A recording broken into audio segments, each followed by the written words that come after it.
5টি বিধানসভার 64টি চা বাগান এবং বক্সা বজ্র প্রকল্প এবং জলদাপাড়া অভয়ারণ্যের পার্শ্ববর্তী যে সমস্ত বনবস্তি রয়েছে, সেখান থেকে যে সংখ্যক মানুষরা পেটের তাগিদে ভিন রাজ্যে রয়েছেন, সেই সমস্ত বাড়িতেই আজ দফায় দফায় যাচ্ছেন রাজনৈতিক নেতা নেত্রীরা।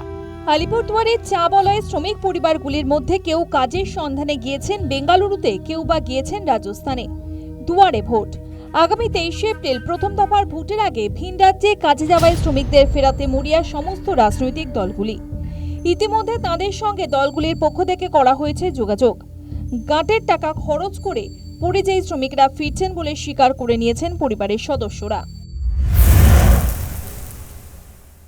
আমার ছেলে বাইরে কাজ করতে এসেছে। কোথায় গেছে? ব্যাঙ্গালোর না, বেঙ্গালুরুতে। ভোটের সময় কি আসবে?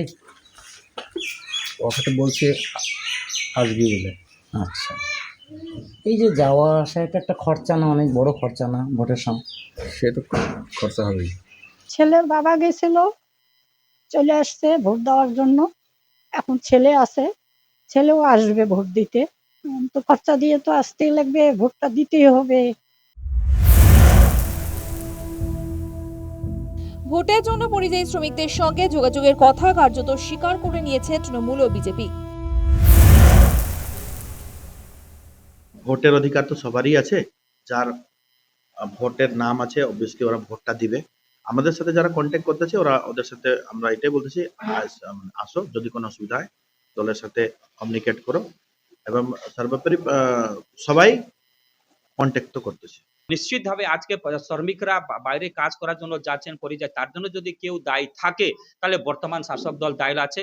তারা সকলেই ফিরে আসবেন এখানে। আমাদের সাথে কথা হচ্ছে, আমরা নিজের ভাড়া লাগিয়ে আসব, কিন্তু এই সরকারকে এখান থেকে উৎখাত করব। যতদিন এই সরকার এখানে থাকবে আমাদের পরিযায়ী শ্রমিক হিসাবে বাইরে থাকতে হবে।